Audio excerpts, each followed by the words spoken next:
Hello दोस्तों, आप सभी का स्वागत है बायोकेम क्लास में। अगर आप पहली बार इस चैनल में आए हैं तो प्लीज़ इसे सब्सक्राइब, लाइक और शेयर ज़रूर कीजिएगा और कमेंट में अपनी राय ज़रूर दीजिएगा। देखिए, हम लोग कुछ बेसिक क्लास के बारे में पढ़े और ऑर्गेनिक केमिस्ट्री के बेसिक्स को कुछ जाने, लेकिन आज से हम लोग ऑर्गेनिक केमिस्ट्री और उसमें नोमेनक्लेचर पढ़ना है। तो ऑर्गेनिक केमिस्ट्री के कुछ बेसिक जो है उस चीज़ को हम लोग जानते हैं और ऑर्गेनिक केमिस्ट्री होता क्या है हम लोग उस चीज़ को जानेंगे। उसके बाद फिर आपको बेसिक से एडवांस लेवल तक पढ़ाया जाएगा, जिससे आपकी जेई नीट और किसी भी बोर्ड के पढ़ाई में आसानी हो जाएगी और सिंपल वे में आपको समझाया जाएगा। तो चलिए, देर किस बात की, और हम लोग स्टार्ट करते हैं। और आज हम लोग सबसे पहला ऑर्गेनिक केमिस्ट्री के डेफिनेशन को समझते हैं। देखिए, ऑर्गेनिक केमिस्ट्री हमारा चैप्टर भी है और उसमें हम लोग बताए हैं कि ऑर्गेनिक केमिस्ट्री क्या होता है। देखिए, डेफिनेशन कहता है कि carbon containing compounds are called organic chemistry. Simple सा भाषा है, कोई बहुत बड़ा डेफिनेशन नहीं है कि वह कंपाउंड जिसमें कार्बन होता है उसे ही ऑर्गेनिक केमिस्ट्री कहते हैं, है ना। सिंपल। अब कैसे? जैसे हम लोग CH4 पढ़ते हैं, जैसे हम लोग CH3OH पढ़ते हैं। बताओ, इसमें भी कार्बन आया, इसमें भी कार्बन आया, तो कार्बन कंटेनिंग कंपाउंड को ही हम लोग ऑर्गेनिक केमिस्ट्री कहते हैं। यानी जो कंपाउंड कार्बन रखता है उसे हम लोग ऑर्गेनिक केमिस्ट्री कहते हैं। लेकिन अब एक चीज और है, CO2 भी तो कार्बन है, CO भी तो कार्बन है, लेकिन ये ऑर्गेनिक केमिस्ट्री नहीं है। जो मैं बेसिक में पढ़ा चुका हूं, ये इनऑर्गेनिक कंपाउंड है। ये आपको एक्सेप्शन में याद रखना पड़ेगा कि ये जो CO2 हमने लिखा और ये जो CO लिखा, उसी तरह आपको बाइकार्बोनेट और कार्बोनेट, ये जो CO3 2 माइनस कार्बोनेट है, ये भी आपका ऑर्गेनिक केमिस्ट्री में नहीं आता है। तो इन चीज़ों को जानना है। ऐसा नहीं कि कार्बन कंटेनिंग कंपाउंड है, कंपाउंड में कार्बन है और हम घोषित कर दी कि ऑर्गेनिक केमिस्ट्री है। जी नहीं, ये सब इनऑर्गेनिक है। ऑर्गेनिक के क्राइटेरिया को, गुण को ये शो नहीं कर पाता है। अब हम लोग जब इस चीज को जान लिए दोस्तों कि कार्बन जिस कंपाउंड में है उसे ऑर्गेनिक केमिस्ट्री कहते हैं, तो क्यों ना हम लोग जब सबसे पहला कार्बन के कुछ फीचर के बारे में जान लेते हैं, उसके कुछ गुण के बारे में कि आखिर कार्बन है क्या। तो चलिए, सबसे पहला जो कार्बन का फीचर है वो है टेट्रावेलेंसी। आप देख पा रहे हैं टेट्रावेलेंसी। अब क्या मतलब हुआ टेट्रावेलेंसी का, समझना है कि नहीं? समझना है ना, चलो समझते हैं। तो टेट्रावेलेंसी का मतलब होता है कि 4 वैलेंसी। टेट्रा का मतलब 4, टेट्रा माने 4। नहीं समझ में आया तो चलो थोड़ा यहां पहले पढ़ लेते हैं। रिमेंबर दोस्तों, हमेशा याद रखना इस चीज को, केमिस्ट्री में जब भी आपको मोनो दिखे तो समझ लेना कि वो 1 के लिए बोला गया। जहां पे डाई देखो 2, ट्राई 3 के लिए, टेट्रा 4 के लिए, पेंटा 5 के लिए। अब यहां हम बोले कि और में देखो, यूनी भी 1 को ही बोला जाता है, बाई भी 2 के लिए बोला जाता है। आप इस बात को ये ना समझे कि मैं यहाँ केमिस्ट्री पढ़ा रहा हूँ तो ये सब केमिस्ट्री में ही सिर्फ यूज होगा। जी नहीं, अगर आप बायोलॉजी पढ़ते हैं तो वहां भी आपको बाइसेक्सुअल यूनिसेक्सुअल देखने को मिलेगा। अब यूनी का मतलब ही नहीं पता। अबे यूनी का मतलब एक होता है, देखो, पर यहाँ रहे हैं, यूज हमारा बायोलॉजी में भी हो रहा है, यूज हमारा फिजिक्स में भी होता है। तो इसलिए देखो, जो भी चीज पढ़ाया जाता है अच्छे से पढ़ो, आपका सिर्फ एक जगह यूज नहीं है। उसके बाद 20 भी होता है, 2 के लिए 20 भी यूज करते हैं। अब लौचा लग गया, कहा इतना सब है, इतना तो समझते हैं कि 1 के लिए मोनो भी होता है, यूनी भी होता है, 2 के लिए डाई होता है, बाई भी होता है, ये 20 क्या है? देखो, अब आप साइंस ले चुके हैं, ISC में आ चुके हैं, और जब आप नोमेनक्लेचर जब हम पढ़ाएंगे, यानी कि ऑर्गेनिक कंपाउंड के नाम लिखने के बारे में, तो वहां पे दोस्तों कॉम्प्लेक्स कंपाउंड का नोमेनक्लेचर आता है, थोड़ा सा जटिल होता है वो, तो वहां पे हम लोग 20 यूज करते हैं। आप सिर्फ इतना याद रखें कि 2 के लिए 20 भी होता है, यहाँ पे टेंशन लेने की जरूरत नहीं है, टेंशन लेने का नहीं, टेंशन दूर भगाने का, तो दूर भगाना है। चलिए, तो इसी 3 के लिए ट्राई भी आता है और ट्रीज भी आता है, और 4 के लिए हम लोग टेट्रा भी होता है और टेट्रा किस भी होता है, तो कॉम्प्लेक्स में टेट्रा किस भी, गलत मत समझ लेना, कुछ केमिस्ट्री का दुनिया है। टेट्रा किस, ये हम लोग कॉम्प्लेक्स का जब नोमेनक्लेचर करेंगे तब इसको इस्तेमाल करेंगे। उसी तरह 5 के लिए पेंटा होता है जनरली, और कॉम्प्लेक्स, जब कॉम्प्लेक्स का नोमेनक्लेचर करेंगे वहां पे हम लोग पेंटा किस इसका लिखेंगे। अभी आप इतना याद रखें, जब इसका इस्तेमाल होगा आपको खुद ब खुद समझ आ जाएगा, ठीक है ना, कोई दिक्कत। तो इसीलिए हमने बोला कि 4 के लिए टेट्रा, तो कार्बन जो है वो 4 बॉन्ड बनाता है। कार्बन कितना बॉन्ड बनाता है? 4। अब वो कैसे भाई? देखिए, कार्बन का जब हम लोग एटॉमिक नंबर लेते हैं वो 6 होता है, और जब इसका विन्यास करते हैं तो 2 और 4, और हम लोग इस चीज को पढ़ चुके हैं कि जो भी, देखिए लास्ट जो होता है ये वैलेंस इलेक्ट्रॉन बोला जाता है, और ये हमेशा चाहता है कि इसमें 8 इलेक्ट्रॉन हो जाए, तो 4 इलेक्ट्रॉन लेगा तब ना 8 इलेक्ट्रॉन होगा, तो 4 इलेक्ट्रॉन जब लेगा तब 8 इलेक्ट्रॉन होगा, इसीलिए ये 4 वैलेंसी बनाता है, 4 बॉन्ड बना सकता है। 4 तो उसके पास पहले से है, अगर 4 और आ जाए तो 8 हो जाएगा, इसकी वैलेंसी पूरा हो जाएगा। तो लास्ट में कितना इलेक्ट्रॉन है? 4 है, और हमने ट्रिक सिखाया है कि नॉन मेटल के लिए 8 से माइनस कर दो तो उसका वैलेंसी निकल जाएगा। तो 8 से 4 माइनस करो, क्या होगा? 4 आएगा, तो वैलेंसी 4 हुआ, इसीलिए 4 के लिए टेट्रा, और वैलेंसी 4 है इसलिए वैलेंसी, तो टेट्रा वैलेंसी हो गया। समझ में आ गया? इसलिए बेसिक हमने जो पढ़ाया बहुत ज़रूरी है, कुछ और बेसिक पढ़ाना है जो हम इसी के साथ साथ पढ़ लेंगे, तभी आपको समझ में आएगा। तो देखिए, पहला property tetra valency, carbon 4 bond बनाता है। इस चीज को एकदम याद कर ले कि कार्बन जो है वो 4 वैलेंसी को रखता है, वो टेट्रा वैलेंट होता है। समझ में आ गया? अब दूसरा जो प्रॉपर्टी होता है कार्बन का वो होता है कैटेनेशन प्रॉपर्टी। अब कैटेनेशन प्रॉपर्टी क्या हुआ? तो चलिए सबसे पहले उसका हम लोग डेफिनेशन पढ़ लेते हैं। Self linkage property of carbon atom is called catenation. देखिए, कार्बन के अंदर यह खासियत होता है कि वो खुद से अपने ही कार्बन के साथ जुड़ करके एक बहुत बड़ा कंपाउंड बना लेता है, एक लिंकेज बनाता है, जुड़ करके एक चेन बना लेता है। लिंकेज का मतलब क्या होता है? जुड़ना होता है। तो एक बहुत बड़ा चेन बना लेता है, यही उसका कैटेनेशन प्रॉपर्टी होता है। नहीं समझ में आया? देखो एग्जाम्पल फिर समझाते हैं। देखो, ये एक कार्बन है, यहाँ एक कार्बन है, यहाँ एक कार्बन है, यहाँ, ये सब देखो कार्बन है कि नहीं?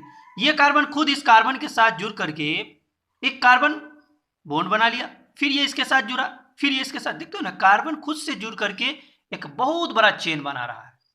ये तो ये इससे बड़ा ये है, देखो कार्बन इस कार्बन से जुड़ा, फिर ये कार्बन इससे जुड़ा, फिर यही कार्बन इससे जुड़ा, फिर ये कार्बन इससे जुड़ा, देखो कितना बड़ा चेन बना रहा है। लिंकेज प्रॉपर्टी है इसमें, यानी कि जुड़ने की सलाहियत है, कहना कि सेल्फ लिंकेज यानी खुद से जुड़ने का प्रॉपर्टी है। तो खुद से जुड़ने के प्रॉपर्टी जो कार्बन में है उसी को कैटेनेशन कहते हैं। अब समझ में आया कि नहीं?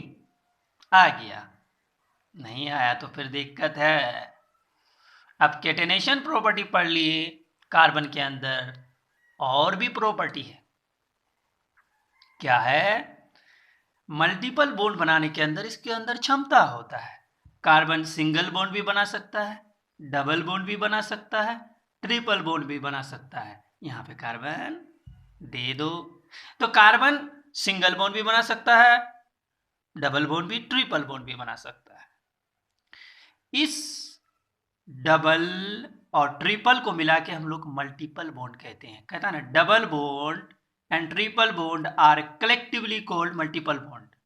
देखो दोस्तों, जहां भी कलेक्टिवली आ जाए, कलेक्टिवली मतलब जब हम लोग बहुत सारे चीज, एक चीज को कलेक्ट कर लेते हैं, मिला लेते हैं उसको कलेक्टिवली, तो यहाँ पे दोनों को कलेक्ट किए, डबल बॉन्ड और ट्रिपल बॉन्ड को, इस दोनों को मिला करके हम लोग क्या कहते हैं? मल्टीपल बॉन्ड कहते हैं। बिल्कुल भी दिक्कत नहीं होना चाहिए। समझ में आ रहा है आपको? आ रहा है कि जा रहा है? आ रहा है ना? तो ये हम लोग प्रॉपर्टी पढ़े कार्बन के।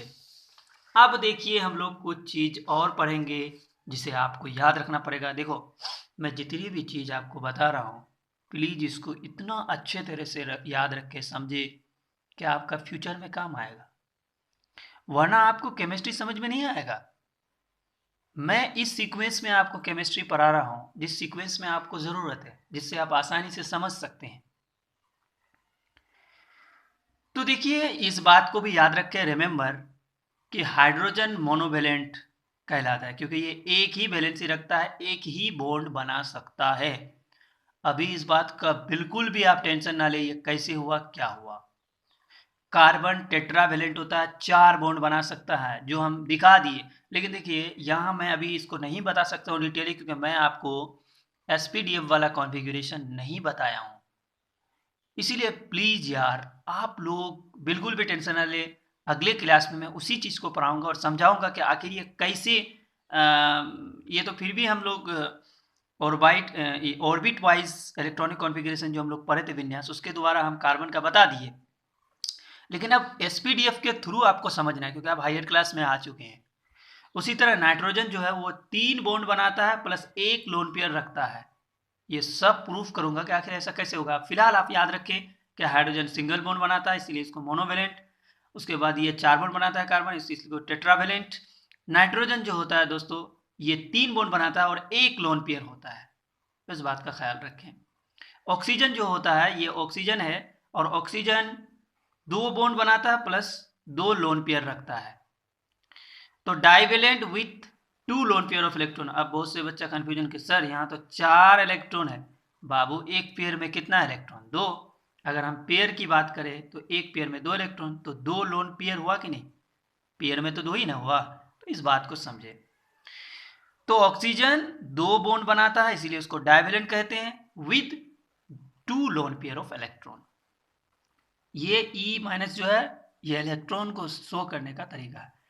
उसी तरह हेलोजन जो होता है वो 1 बॉन्ड बनाता है, single bond plus 3 lone pair, इसलिए monovalent with 3 lone pair of electron, where X बराबर फ्लोरीन, क्लोरीन, ब्रोमीन, आयोडीन। ये क्या है बाबू? आयोडीन। तो इस बात को हम लोग समझ गए। अब नोट में याद रखें कि monovalent form only in organic compound. अब इसका मतलब क्या हुआ? जब हम लोग ऑर्गेनिक केमिस्ट्री में पढ़ेंगे तो ये जो फ्लोरीन, क्लोरीन, ब्रोमीन, आयोडीन है, तो हमेशा सिंगल बॉन्ड बनाएगा। तो इससे पता चला कि ये और भी कुछ कर सकता है, इसीलिए ये बात लिखा गया। तो ऑर्गेनिक केमिस्ट्री में ये हमेशा सिंगल बॉन्ड बनाएगा। उसी तरह फ्लोरीन जो होता है हमेशा सिंगल बॉन्ड बनाता है 3 लोन पेयर के साथ। लेकिन जब हम लोग क्लोरीन, ब्रोमीन, आयोडीन की बात करेंगे दोस्तों, जैसे क्लोरीन है, ब्रोमीन है, आयोडीन है, देखो क्लोरीन है, ब्रोमीन है, आयोडीन है, तो मोनोवेलेंट भी बना सकता है, ये ट्राईवेलेंट भी बना सकता है, पेंटावेलेंट भी बना सकता है, हेप्टावेलेंट भी बना सकता है। आप चौंक गए कि ऐसा क्या, ये क्या? तो बिल्कुल भी घबराने की जरूरत नहीं है। देखिए, ये जो क्लोरीन, ब्रोमीन, आयोडीन है, फ्लोरीन का तो फिक्स कर दिए कि ये हमेशा सिंगल बॉन्ड ही बनाएगा, कहीं पे भी हो, चाहे वो ऑर्गेनिक केमिस्ट्री में हो या इनऑर्गेनिक केमिस्ट्री में हो। देखिए, ये सब जो है आप जो पढ़े कि मोनो, ट्राई, पेंटा, हेप्टा, ये इनऑर्गेनिक केमिस्ट्री में बना था, ऑर्गेनिक में नहीं। ऑर्गेनिक में तो हम लोग जान लिए कि ये सिंगल बॉन्ड ही बनाएगा। तो इस चीज को डिफ्रेंशिएट आखिर कब बनाएगा, कैसे बनाएगा, इसको पहचानना सीखेंगे नहीं? तो चलो सीखते हैं। तो देखिए, monovalent with 3 lone pair of electron, 3 lone pair of electron हम लोग जान लिए, पहले ही जान चुके हैं, जान चुके हैं कि नहीं, कि 3 लोन पेयर ऑफ इलेक्ट्रॉन है और मोनोवेलेंट है। कब? कहता है कि when they are in form of surrounding atoms. जब ये एटम सराउंडिंग में होता है, जैसे मान लो यहाँ पे एक एग्जांपल देते हैं, CH3Cl, ये जो क्लोरीन है इस पे 3 लोन पेयर है और ये आपका सराउंडिंग में है, इसीलिए ये सिंगल बॉन्ड बनाया। यहीं पे अगर आपको एक चीज बताया जाए, जैसे मान लो कि ClO3, तो इसके बारे में भी अभी बताएंगे हम लोग, टेंशन न लें। तो यहाँ पे देखिए, ये सराउंडिंग में है, मेन यहाँ पे कार्बन है। देखिए, एक होता है सेंट्रल एटम, एक होता है सराउंडिंग एटम। सेंट्रल एटम और सराउंडिंग एटम को पहचानने का जो ट्रिक होता है उसे आप आसानी से समझ लें। जैसे देखो H2SO4, अब यहाँ पे हम लोग को ढूंढना है कि कौन इस चीज़ को लिखाएंगे, बिल्कुल भी आप टेंशन ना ले। H2SO4 में आपको सेंट्रल एटम पहचानना है। तो देखिए सेंट्रल एटम पहचानने का पहला जो ट्रिक होता है वो ये है कि जो एटम नंबर में कम हो, हाइड्रोजन यहाँ पे 2 है, ऑक्सीजन यहाँ पे 4 है, और यहाँ पे सल्फर कितना है, 1 है, तो नंबर में कौन कम हुआ, सल्फर, इसीलिए सल्फर को हम लोग सेंट्रल एटम कहेंगे। बात आई समझ में? सल्फर को क्या कहेंगे हम लोग, सेंट्रल एटम कहेंगे। बाकी ऑक्सीजन और हाइड्रोजन ये सराउंडिंग एटम हो गया। अब अगर मान लो कि दोनों सेम आ जाए, यहाँ पे हाइड्रोजन यहाँ क्लोरीन है, नंबर में तो दोनों सेम है, तो हम लोग उस वक्त एटॉमिक नंबर देखते हैं, तो एटॉमिक नंबर किसका ज़्यादा है, क्लोरीन का, इसीलिए ये सेंट्रल एटम हुआ।